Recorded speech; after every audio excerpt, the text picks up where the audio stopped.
দিল্লির নিজামুদ্দিন আউলিয়ার মাজারে দেখা মিলল শামীম উসমানের।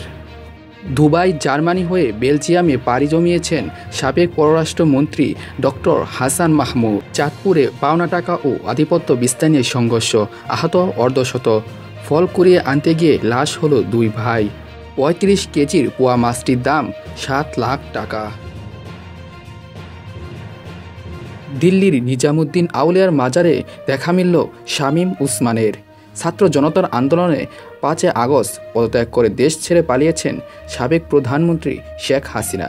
এরপর থেকে গা ঢাকা দিয়েছেন আওয়ামী লীগের মন্ত্রী, এমপি সহ প্রভাবশালী নেতারা। তাদের কাউকে প্রকাশ্যে দেখা যায়নি।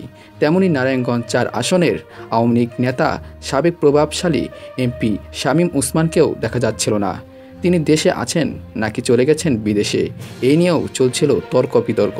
এর মধ্যে দেখা গেল শামীম উসমানকে। তিনি দেশে নন, ভারতের দিল্লিতে আছেন। শুক্রবার ৬ সেপ্টেম্বর রাতে তাকে দিল্লির নিজামুদ্দিন আউলিয়ার মাজারে দেখা গেছে।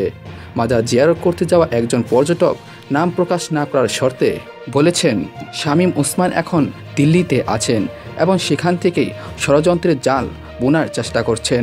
সর্বশেষ ৩ আগস্ট রাতে আওয়ামী লীগের ধানমন্ডি কার্যালয়ে দেখা যায় শামীম উসমানকে। জানা গেল হাসান মাহমুদের অবস্থান।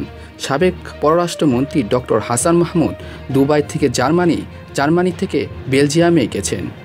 জার্মান শাখার আওয়ামী লীগের সাধারণ সম্পাদক মোবারক আলী ভূঁইয়া বকুল গণমাধ্যমকে এ তথ্য নিশ্চিত করেছেন। গত ৫ আগস্ট জনতার গণ অভ্যুত্থানে শেখ হাসিনা সরকারের পতনের পর ৬ আগস্ট ঢাকার শাহজালাল আন্তর্জাতিক বিমানবন্দরে সাবেক ডাক ও টেলিযোগাযোগ ও তথ্য প্রযুক্তি প্রতিমন্ত্রী জুনায়েদ আহমেদ পলক, সাবেক পররাষ্ট্রমন্ত্রী হাসান মাহমুদ গ্রেপ্তার হন বলে গণমাধ্যমে একটি গুজব ছড়িয়ে পড়েছিল। এর কয়েকদিন পর জুনায়েদ আহমেদ পলককে গ্রেপ্তার করে পুলিশ। তবে হদিশ মেলেনি সাবেক পররাষ্ট্রমন্ত্রী হাসান মাহমুদের। জানা গেছে তার দেশ ছাড়ার ৬ দিন পর দুদকের আবেদনের পরিপ্রেক্ষিতে আদালতে গত ২ সেপ্টেম্বরে হাসান মাহমুদের দেশ থেকে নিষেধাজ্ঞা দেয়। হাসান মাহমুদ এখন বেলজিয়ামের লিমবুর্গ প্রদেশের হ্যাসেল্ট সিটিতে তার নিজের বাড়িতে একমাত্র ছেলে আর স্ত্রী নুরান ফাতেমাকে নিয়ে আছেন। পাওনা টাকা আদায়ের জন্য ও আধিপত্য বিস্তারকে কেন্দ্র করে দুই পক্ষের সংঘর্ষে অন্তত অর্ধশত ব্যক্তি আহত হয়েছেন। গতকাল শুক্রবার রাত ৯:৩০ থেকে ১২টা পর্যন্ত শহরের পুরান বাজারের বউবাজার এলাকায় এই সংঘর্ষের ঘটনা ঘটে। পরে আহত ব্যক্তিদের মধ্যে অন্তত ৪০ জন চাঁদপুরের সরকারি জেনারেল হাসপাতাল এবং বাকিরা স্থানীয়ভাবে চিকিৎসা নিয়েছেন। খবর পেয়ে রাত ১২টার দিকে ঘটনাস্থলে যায় সেনাবাহিনী ও থানা পুলিশ ফাঁড়ির সদস্যরা। তারা দুই পক্ষকে ধাওয়া দিয়ে পরিস্থিতি নিয়ন্ত্রণে আনেন। এ বিষয়ে পুরানবাজার পুলিশ ফাঁড়ির ইনচার্জ রাজীব শর্মা বলেছেন, মূলত ব্যক্তিগত পাওনা টাকা নিয়ে এই সংঘর্ষে শুরু হয়েছিল। পরে এলাকায় আধিপত্য বিস্তারে তা দুপক্ষের সংঘর্ষে রূপ নেয়। পরিস্থিতি নিয়ন্ত্রণে এলেও কেউ আটক হয়নি। এই নিয়ে থানায় কোনো অভিযোগও হয়নি। ফল কুড়িয়ে আনতে গিয়ে লাশ হলো দু ভাই। টেকনাফের নাফ নদীর তীরে প্যারাবনে কেওড়া ফল আনতে গিয়েছিল দু ভাই।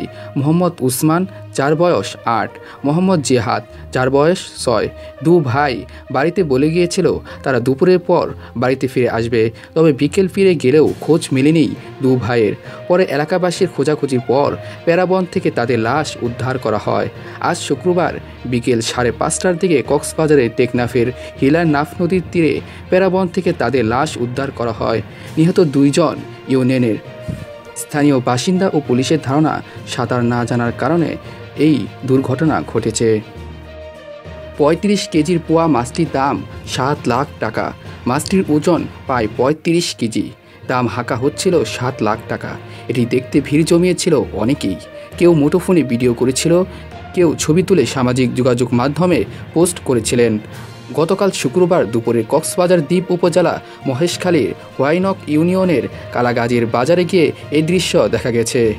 জটলা দেখে এগিয়ে যাওয়ার পর জানা গেল সোনালী পোয়া মাছটির জালে ধরা পড়ে গত শুক্রবার সকাল ৮টার দিকে বঙ্গোপসাগরের জামিরা খাল নামের স্থানে জাল ফেলার পর এই মাছ উঠে আসে। পরে কুলে ফিরে এসে বাজার তোলা হয় সোনালী পোয়া মাছটি। মুহূর্তে ক্রেতা বিক্রেতাদের ভিড় জমে যায়, চলতে থাকে দরাদরি। তবে বিকেল ৫টার পর্যন্ত মাছটি বিক্রি হয়নি।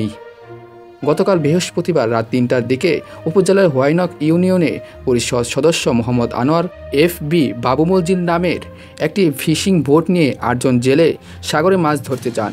কুল থেকে পশ্চিমে 2 ঘন্টা বোট চালিয়ে তারা পৌঁছান জামিরা খালে, যেখানে জাল ফেলা হয়। চলতে থাকে অপেক্ষা। পরে আজ সকাল ৮টার দিকে কিছু জাল তোলার পর সোনালী পোয়া পাওয়া যায়। ৮ জনের দলের ছিলেন জেলে মাহবুবুর রহমান। মাহবুবুর রহমান বলেন, এত বড় সোনালী পোয়া সচরাচর ধরা পড়ে না। মাছটির চাহিদা ব্যাপক, প্রায় 7 লাখ টাকা দাম হয়েছে।